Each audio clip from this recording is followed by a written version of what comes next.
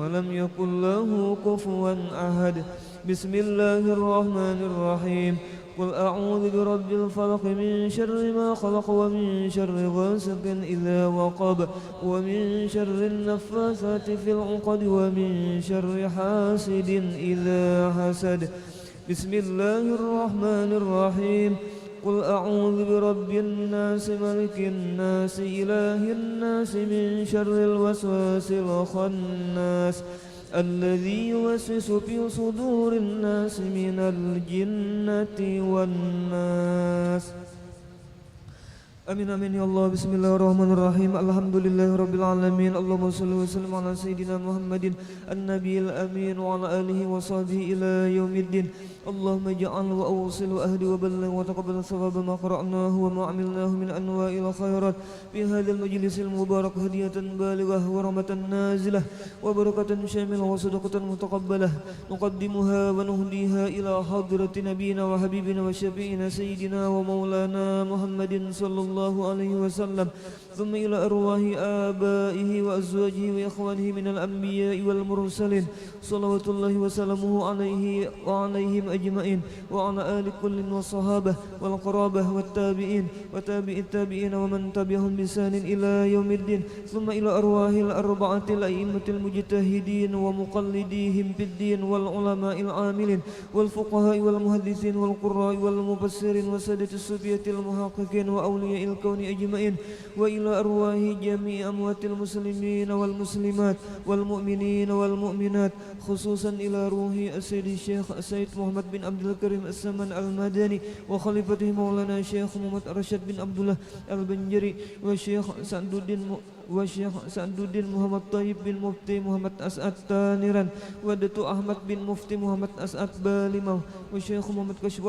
وشيخ محمد كشف الأنور بن هجي إسماعيل وشيخ محمد شرواني عبدن بانغل وشيخ محمد سمن مليا وسلمان جليل ثم إلى أرواح جميع مشايخنا ومعلمينا وأساتذنا في المعهد دار السلام مرتفورة ثم إلى روح شيخنا ومربي أرواحنا ومرشدنا العالم العلامة العارف بالله الشيخ محمد زين بن عبد الغني البنجري سكمبل وهجيه جويرية بنت هجي سليمان وتوان guru haji Athaillah bin tuan guru haji Abdul Qadir wa tuan guru haji Muhammad Arifin bin tuan guru haji Athaillah wa tuan guru haji Ahmad Mawardi bin tuan guru haji Muhammad Arifin wal Habib Zainuddin bin Al Habib Abu Bakar As-Sagab Muasah wa haji Ibrahim bin haji Anan wa guru haji Muhammad Saman bin Kumala wa guru haji Fuad Fakhruddin bin Asmah wa guru Muhammad Hilmani bin guru haji Muhammad Ramli wa haji Arbainah binti haji Ibrahim wa haji Suhaimi bin haji Ibrahim wa Masiyah binti Matyasin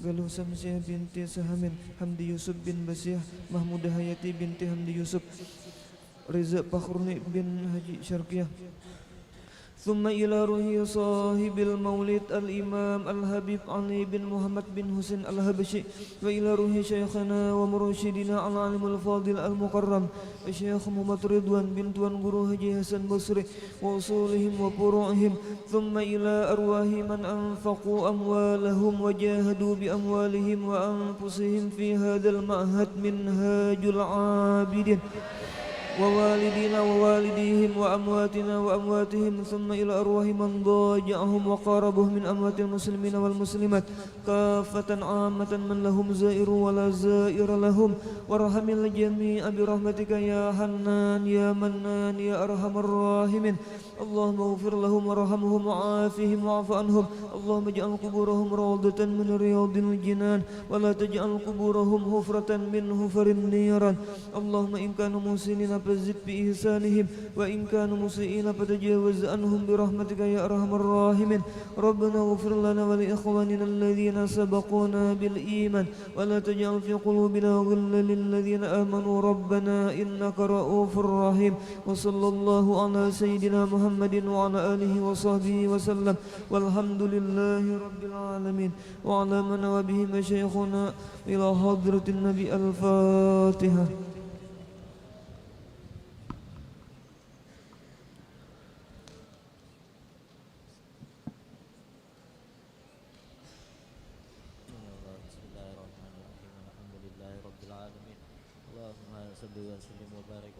شرف عظيم على سيدنا مولانا محمد صلاة تكون لكل عصر يسرا ولكل أهم فرجا ولكل داء دواء ولكل سقم شفاء وعلى آله وصحبه أجمعين.